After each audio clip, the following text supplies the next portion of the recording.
My name is Piper Foster. I'm 37 years old.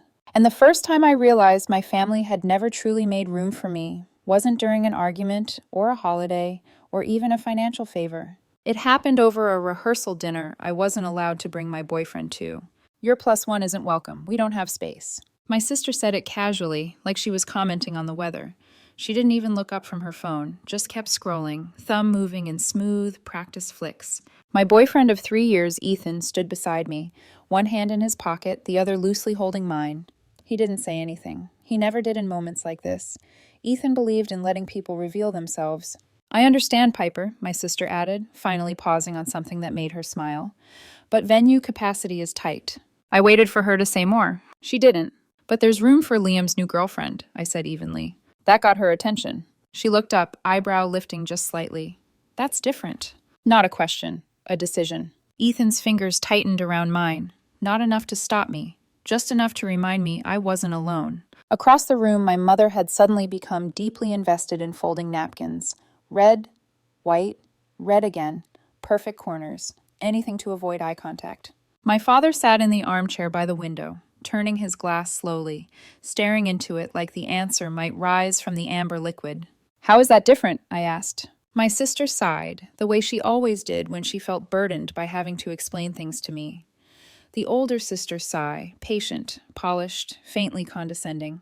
Liam is family, she said. We want him comfortable. His girlfriend has been really respectful of the situation. The situation, I repeated. You're making this harder than it needs to be. Ethan shifted slightly but stayed quiet. I felt his jaw tense. I smiled. It surprised even me. I reached for my coffee cup, took one last sip, then set it down carefully. Too carefully. The kind of careful you are when you're about to do something irreversible. No problem, I said, standing up. We'll skip the rehearsal dinner.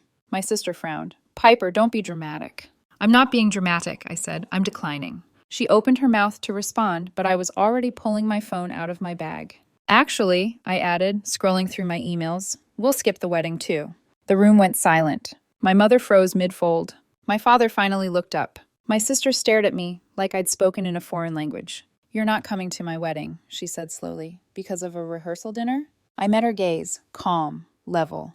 I'm not coming because my boyfriend of 3 years isn't welcome, I said. But your brother's dating app match from last week gets a seat.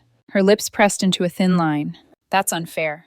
What's unfair, I said, is pretending this isn't about who matters more. She stood up. The venue capacity is firm. I've already cut people I wanted there. Who did you cut? Ethan asked quietly. She shot him a look. That's not relevant. It is, I said, because somehow the cuts never land where it's inconvenient for you. She didn't answer. Instead, she crossed her arms. This is my wedding, Piper. Can you just let one thing go? I looked at Ethan. 3 years together. 7 months living together. He knew my coffee order, my stress tells, the way my family made me feel small without ever raising their voices. His family had welcomed me after 3 months, treated me like I belonged, like my presence wasn't conditional. My family couldn't offer him a chair at a dinner. I don't know, I said honestly. Her voice sharpened. After everything we've done for you? That was it. I scrolled to another email. Oh, I said, as lightly as I could manage. And about the honeymoon package I booked you. Her expression changed instantly. What about it? I tapped the screen, opening the reservation details. Samara Vilas, Ubud, 6 nights, paid in full. I booked it as a wedding gift, I said, but I've decided to update it. She stepped forward. Piper, don't. I didn't look up. I changed the guest names, changed the dates, clicked submit. The confirmation email chimed almost immediately. All set, I said, Ethan and Piper, next month. Her face went pale. You can't do that, she whispered. I just did. I locked my phone and slipped it back into my bag. You should probably start looking for other options, I added. There are some really nice, affordable resorts if you're flexible. She looked at my parents, searching for backup. My mother finally spoke. Piper, sweetheart. No, I said gently. This conversation is over. I reached for Ethan's hand. We're leaving.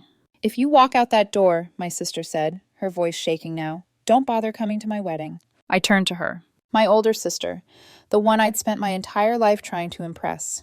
The one who never noticed when I paid or helped or stayed quiet to keep the peace. Okay, I said, and we walked out. They think I barely get by. They think I chose the easy path, the lesser one. They don't know I own 3 businesses. They don't know I make more than all of them combined. They don't know because I never told them. And they never asked. They decided who I was years ago, and everything since has been filtered through that decision. As we drove home, Ethan didn't speak right away. Then he said, "How do you feel?" I watched the city lights blur past the window. "Strangely calm," I said. And for the first time in my life, I realized calm wasn't weakness. It was clarity. I didn't sleep much that night. Not because I was angry. Anger would have been easier. Anger burns hot, fast, and loud. What kept me awake was the quiet realization that nothing I'd said surprised them. Not really. They reacted the way people do when a tool stops working. Confused, offended, indignant. Ethan was already awake when I came into the kitchen at 5:12 a.m., standing barefoot on the cold tile, making coffee the way he always did. Slow, deliberate, like patience was a practice. "They're going to spiral today," he said without looking up. "I know. You okay with that?" I thought about it.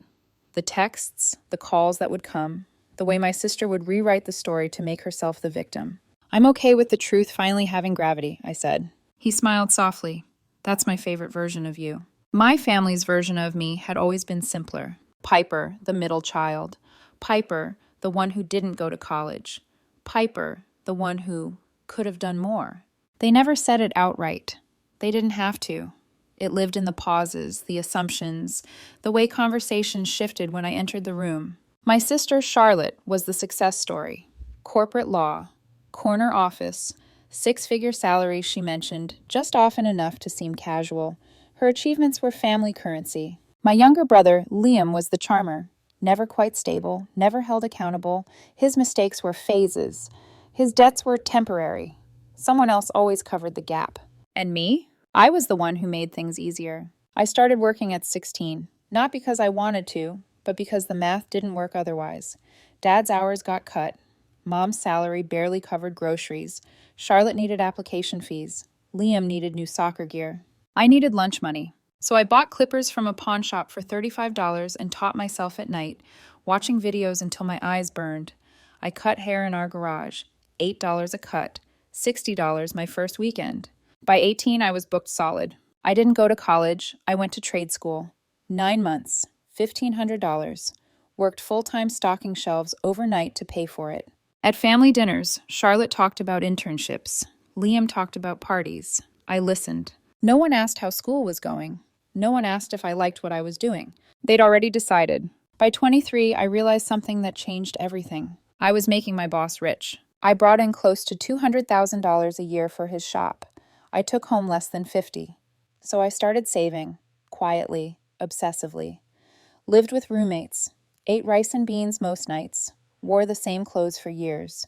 By 28, I had $73,000 in the bank. I found a failing shop run by a 71-year-old man who couldn't keep up anymore. I offered him cash. He said yes the same day.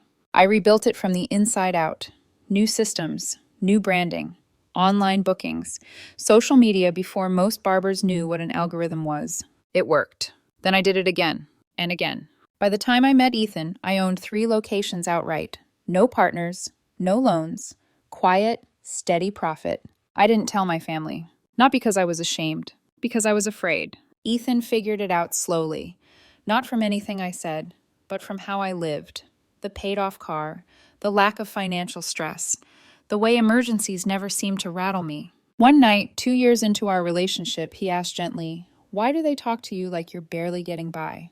I didn't have a good answer. The truth was complicated. If they knew I was successful, everything would change. Charlotte would resent me for succeeding without the path she bled for. Liam would suddenly need loans. My parents would expect me to step in, step up, step aside. Silence felt safer. The pattern became impossible to ignore after Ethan entered the picture. Liam's 30th birthday party cost nearly $4,000. Dad pulled me aside and asked if I could help out. Maybe $800. Charlotte would pay them back later. She didn't. I covered $1,200. Liam thanked our parents, never mentioned me. 3 months later, my birthday came and went. Dinner at a chain restaurant. Split bill. I paid for my own meal. Ethan didn't say anything on the drive home, just reached over and held my hand. 6 months after that, Charlotte got engaged. The party was extravagant. 28 people. The bill landed at $4,200. She looked at me, expectant. "You're doing well with your businesses, right?" she said. "Could you cover this? We'll pay you back." They didn't. Then came the honeymoon conversation. Brunch. Charlotte scrolling through photos. Bali. Private villas. Infinity pools. So expensive, she sighed. Maybe we'll do something smaller. Less Instagram, more realistic. I heard myself say, I'll book it. The room lit up. I booked it that afternoon. Nearly $7,000. That night, Ethan sat on the edge of the bed, elbows on his knees. She treats you like a backup plan, he said, and you keep saying yes. She's my sister, I replied. He nodded. That's not an explanation. That's an excuse. The rehearsal dinner was just the final proof, not the cause. Proof that no matter how much I gave, there would always be an invisible line, one I was never meant to cross. When my sister told me Ethan didn't have space, but Liam's brand new girlfriend did, something in me snapped into place. Not rage, resolve. For the first time, I stopped absorbing the disrespect and let it land where it belonged. That scared them, because they'd never seen me do that before. And deep down, I think they always knew. If I ever did, things would change forever. By the time my phone died, it had already told the story for me. 17 missed calls, dozens of texts, voicemails layered with panic, outrage, and a sudden, frantic concern for my emotional well-being. I didn't listen to any of them. Ethan and I spent the morning in silence, not the awkward kind, but the grounded kind. The kind that settles after a storm has passed and you're waiting to see what's still standing. At 11:47 a.m., the doorbell rang. Ethan looked at me. You want me to handle it? No, I said, I should. When I opened the door, my sister Charlotte stood there, flanked by her fiancé Ryan and my mother. Charlotte's eyes were red, but her posture was rigid, hurt mixed with fury, like someone who believed they were entitled to both. We need to talk, she said.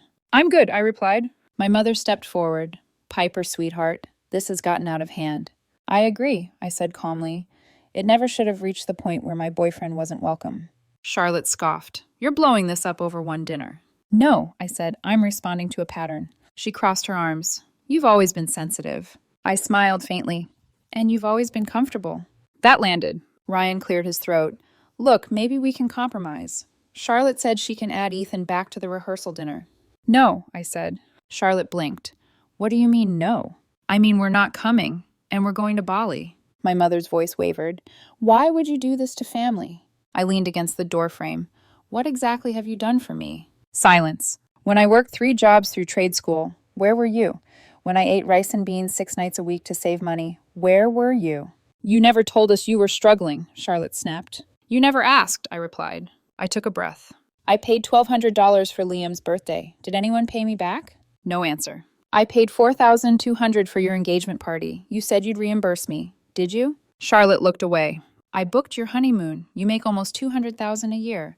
But you asked me because you think I owe you. That's not fair, she said sharply. What's not fair, I said, is that my boyfriend of 3 years wasn't worth a chair. My mother reached for my arm. Piper, family supports each other. Not by using each other, I replied. Then I said the words that changed the room. I own my house outright. I bought it in cash. I own 3 businesses. They gross over $1 million a year. I make $340,000 annually. Charlotte stared at me like I'd just spoken another language. Why didn't you tell us? She whispered. Because the moment you knew, I said, I'd stop being your sister and become your bank. Ryan swallowed hard. My mother sat down. Charlotte's voice cracked. You could have helped us. I did, I said softly, over and over again. I closed the door. The wedding happened without me. A cousin texted updates throughout the day. Empty seat, awkward speeches, half the family quietly agreeing with my absence. 3 days later, my phone buzzed again. A voicemail. Charlotte, from Bali. Her voice was frantic. Piper, there's been a mistake. The resort doesn't have our reservation. Then came the anger, accusations, tears. I deleted the messages. That night, Ethan came home with Thai food and a grin he was trying to hide. If this is wrong, he said, I don't want to be right. Somewhere in Bali, my sister slept in a budget hotel an hour away from the villa she never paid for. I slept like a person who had finally chosen herself. 3 months passed. Not the dramatic kind where everything explodes at once, just the slow, uncomfortable kind where people are forced to sit with what they've done. The silence from my family wasn't loud. It was cautious, like they weren't sure which version of me would answer if they knocked again. Life, meanwhile, went on. Ethan and I flew to Bali exactly when we said we would. Same villa, same infinity pool, same view my sister had screenshotted a dozen times and sent to the family group chat with heart emojis and captions about manifesting abundance. We didn't post a single photo. No revenge captions, no passive-aggressive check-ins. Just mornings that started slow, coffee on the terrace, evenings that ended with our feet in the pool, the air warm and quiet. One night, Ethan said, Do you miss them? I thought about it. I miss who I thought they were, I said, not who they keep showing me. The first crack came from my father. He showed up at my main shop one afternoon, standing awkwardly near the door like a customer who wasn't sure he belonged. I owe you an apology, he said. He didn't sit down, didn't make excuses. We got comfortable thinking you couldn't amount to much, he admitted, and once we decided that, everything you did got filtered through it. He handed me an envelope. A check. $412.85. I almost laughed. What's this? I asked. Your mother and I added up what we thought we owed you, he said quietly. I slid the envelope back across the counter. I don't need the money, I said. I need you to understand why it was never about money. He nodded, slowly, like something heavy had finally landed. A month later, a handwritten letter arrived. From Charlotte. She apologized without qualifiers. No, but you hurt me too. No, I was stressed. She admitted she'd been jealous for years. Jealous that I found success without the path she suffered through. That the rehearsal dinner wasn't about space. It was about control. She wrote, Spending my honeymoon in a cheap hotel made me realize you always had power. I just didn't think you'd ever use it. I waited 2 weeks before replying. I'm not ready to let you back into my life yet. Show me change through actions, not words. She wrote back once. Fair. Ethan and I got married that September. Small vineyard ceremony. 30 people. No seating charts that excluded love. No politics. No hierarchy. My parents came. Charlotte and Liam didn't. I was okay with that because peace feels different when you earn it. 2 years later, my life is quieter and fuller. I opened a 4th location. Ethan's business is thriving. We're expecting a daughter. My relationship with my parents is healthier now. Slower. More honest. Charlotte is in therapy. We talk occasionally, carefully. Liam and I don't speak. And that's the boundary. My grandmother used to say, blood makes you related. Loyalty makes you family. This story isn't about revenge. It's about invisible labor, about conditional love, about what happens when the person everyone underestimates finally stops absorbing disrespect. The Bali cancellation wasn't cruelty. It was a consequence. And choosing myself, choosing Ethan, was the most loving decision I ever made.